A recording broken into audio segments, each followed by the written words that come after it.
আমরা আজকে চাঁদাবাজ, যারা দুর্নীতিবাজ, ক্ষমতার অপব্যবহারকারী, সিন্ডিকেট পরিচালনাকারী, মাদক ব্যবসায়ী, তাদের বিরুদ্ধে পঞ্চগড়ের ইতিহাসে মনে হয় প্রথমবারের মতো এত বড় করে একটা ঐতিহাসিক লং মার্চ করেছি।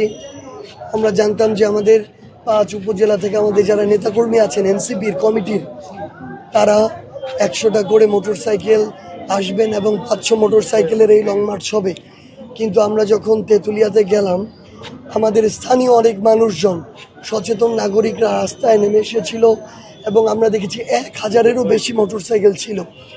আমরা মনে করি পঞ্চগড় অল্প কিছু মানুষ দ্বারা পঞ্চগড়ের অধিকাংশ মানুষ শোষিত হয় এবং তারাই অপকর্মগুলোর সাথে জড়িত।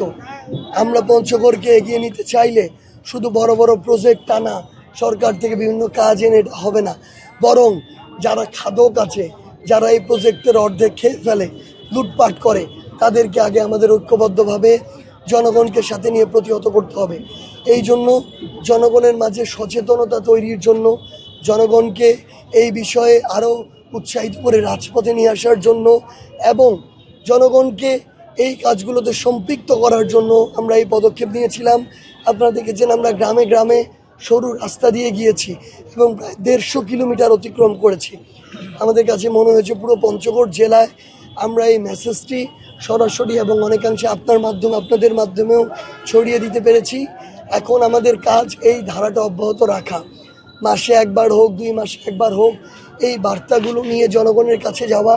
যেদিন 195 জন মানুষ জেগে উঠবে, ওই 5 জন শোষক নিপীড়ক আর জায়গা পাবে না, যেমনটা আমরা শেখ হাসিনার ক্ষেত্রে দেখেছিলাম।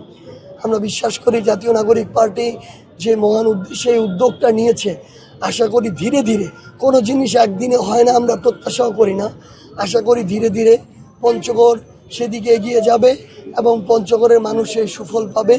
এটাই আমাদের জাতীয় নাগরিক পার্টি এনসিপির পক্ষ থেকে প্রত্যাশা। আপনাদেরকে ধন্যবাদ।